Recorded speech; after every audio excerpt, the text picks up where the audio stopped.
The wind whipped across the private lake on our Montana ranch, stirring the edges of Emily's sheriff uniform as she stood, unyielding, by the water's edge. Red and blue lights from 2 squad cars pulsed behind her, their sirens now silent, but still screaming urgency. "Ma'am, put the weapon down and step away from the lake," a deputy's voice crackled through a megaphone. Emily didn't move. Her hand rested on her holstered pistol, not drawn, not threatening, just there. That's what set off HOA Queen Bee Margaret Maggie Walsh in the first place, the woman now smirking from the sidelines like she'd just saved Green Valley from a rogue outlaw. Neighbors peeked from behind pines, their whispers drowned by the tension.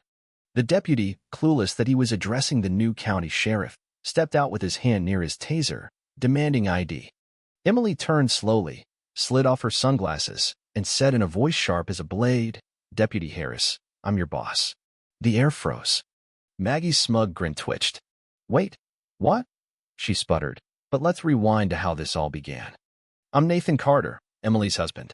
We moved to this ranch outside Green Valley to escape the city's chaos after years of noise and political games. Emily had just won the sheriff's election, a badge she wore with quiet pride, not for show. The lake property came from my late uncle's will, a slice of peace we thought we'd earned. But the HOA, led by Maggie, didn't exactly greet us with open arms.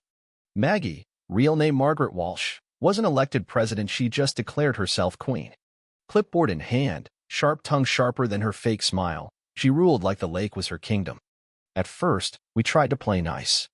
Emily baked a cherry pie, I mowed the trail's edge, and we hosted a barbecue by the water.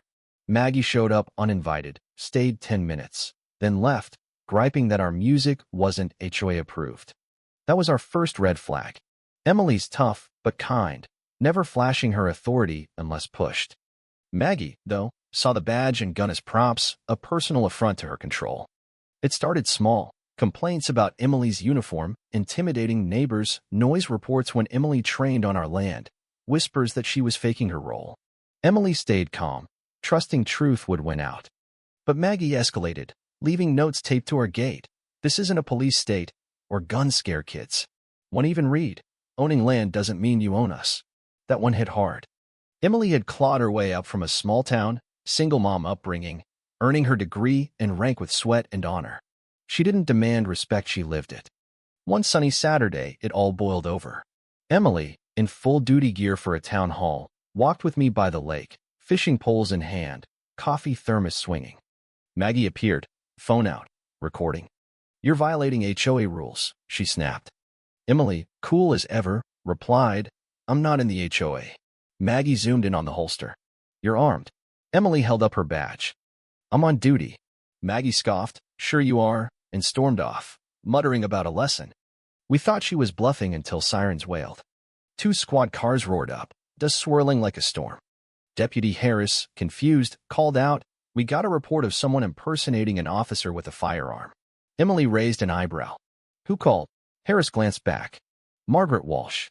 That's when Emily revealed her identity, and Maggie's jaw dropped. But Maggie didn't stop. She slapped a legal notice on our oak tree, claiming Emily's firearm use violated HOA rules. Emily, unshaken, called a town meeting not as sheriff, but as Emily Carter, neighbor. In jeans and a jacket, she laid out the facts. Our land was outside HOA control, backed by county maps. Some neighbors squirmed, others whispered apologies.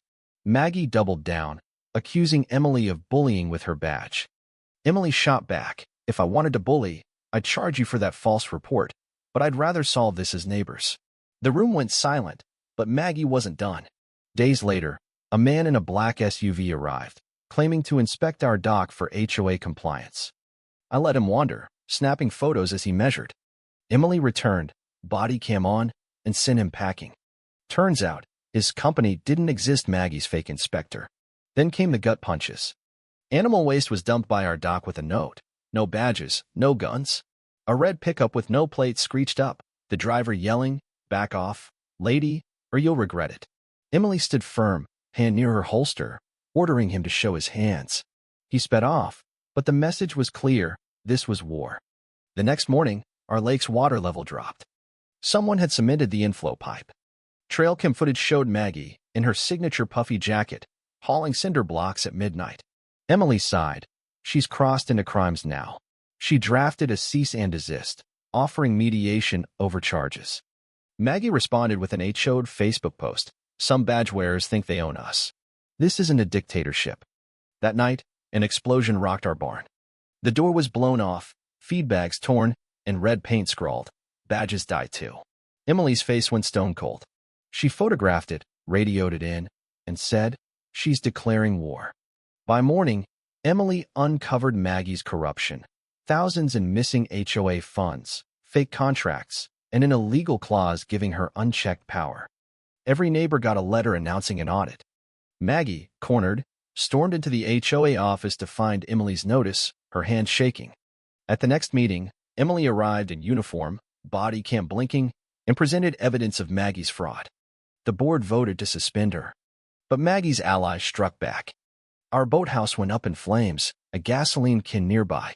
Across the lake, a man later identified as Victor Kane watched, grinning. Emily called it arson, and fire investigators agreed. In jail, Maggie cracked, admitting she funneled HOA money to cover her son Dylan's debts, manipulated by Victor, a contractor pushing a resort development. Victor's plan? Scare residents into selling cheap. Emily was the last holdout. She froze his permits, rallied the town at our ranch, and neighbors poured out stories of threats and forged fines. Then, the twist, state agents arrested Emily for abuse of power, a charge filed by Victor. I unleashed her evidence documents, footage, Maggie's confession online. It went viral, downloaded thousands of times. Neighbors, including HOA Secretary Clara, turned over more proof. Maggie, seeking immunity, exposed a signed deal between Victor and a foreign firm to seize the lake. By day 5, Emily was freed, charges dropped. She spoke at a press conference. Corruption hides behind clipboards and fake rules, but Green Valley fought back. Victor was caught fleeing in Nevada, facing arson, fraud, and more.